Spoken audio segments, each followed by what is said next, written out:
Parker Industries. The issue begins with Parker employees testing out their new anti-electro gadgets, but the Avengers Call and the super excited Peter Parker leaves his industry for an Omega level threat. Sejani expresses her frustrations, but Anna Maria covers for her ex-boyfriend and co-partner. Hours later, while the Parker Industry employees are hard at work, Black Cat scopes out the new tech, but she isn't a tech genius and needs someone who knows how to use them. She finds her prey in Sejani and decides to take her captive. Spider-Man arrives on location, and after a quick battle with Mindless Ones, the Avengers all gather and apprehend a few suspects, but the orb releases the Watcher's eye, revealing a secret past that Spider-Man never knew about. Another girl named Cindy Moon was bit by the radioactive spider that bit Peter. Her family left her in the care of Ezekiel, and all he can do is lock her up from the world.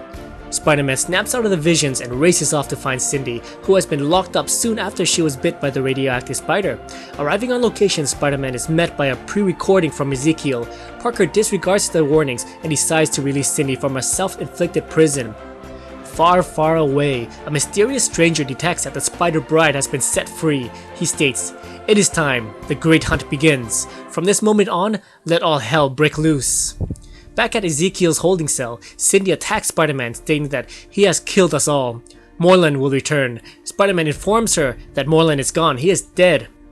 Overly joyed, Cindy decides to go out into the world and uses her web to create a costume. She tells Spider-Man to call her Silk. She goes to the first place that she can think of, home. But that is not her family. It has been many years and a lot has changed. Spider-Man promises to help her find her family. He also tells her that Morlan has been defeated and killed twice. This angers Silk. She tells him that if Morlan has came back from the grave, then he will come back again.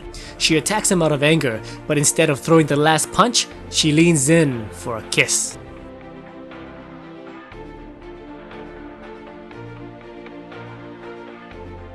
What's going on, guys? Welcome to Comic Island. My name is Joey, and today we are reviewing and recapping Amazing Spider-Man issue 4.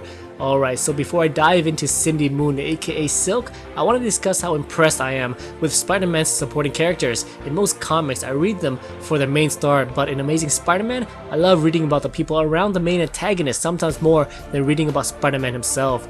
Right now, I feel really bad for Anna Maria. She lost her boyfriend and discovers that her ex is Spider-Man. It's awesome that she is helping out, but one day she has got to crack and move on. But I want to explore her relationship with Doc Ock's butler robot a bit more. I even like Sejani, even though she has such a minor role.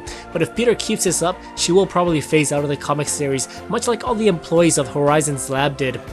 I guess since they are moving towards a Spider-Verse story arc, J. Jonah Jameson and MJ won't have a big role till after the event, but I would like to see them appear every once in a while.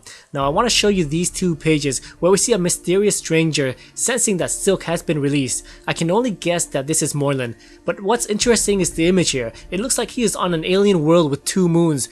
For the Spider-Verse story arc, I had guessed that Morlan came from a parallel universe, but this image shows me that he is on an alien world. The fact that he can sniff Cindy Moon's presence tells me that he is in the same universe. Heck, if he can sniff through parallel universes, then that's just way too far-fetched for me.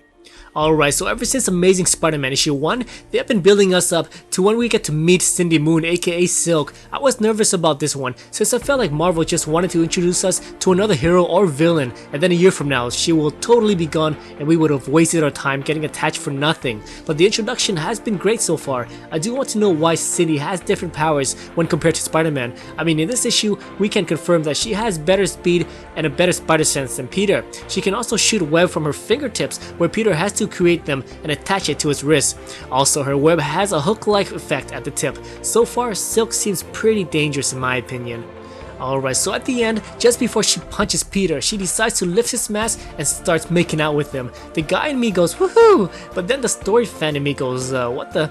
Does she have some sort of pheromone ability to arouse the opposite sex? Or maybe Peter kisses everyone that folds up his mask? Alright, so this is just my opinion on issue 4. What do you think of this issue? And since we have seen a few promo pictures of Silk standing tall with Spider-Man's enemies, do you think that Silk will be a villain or a hero down the road? Please let me know in the comments below. So thank you so much for watching my review of Amazing Spider-Man issue 4. And as always, if you enjoyed this video, please like, subscribe, and I'll see you next time in the Amazing Spider-Man issue 5.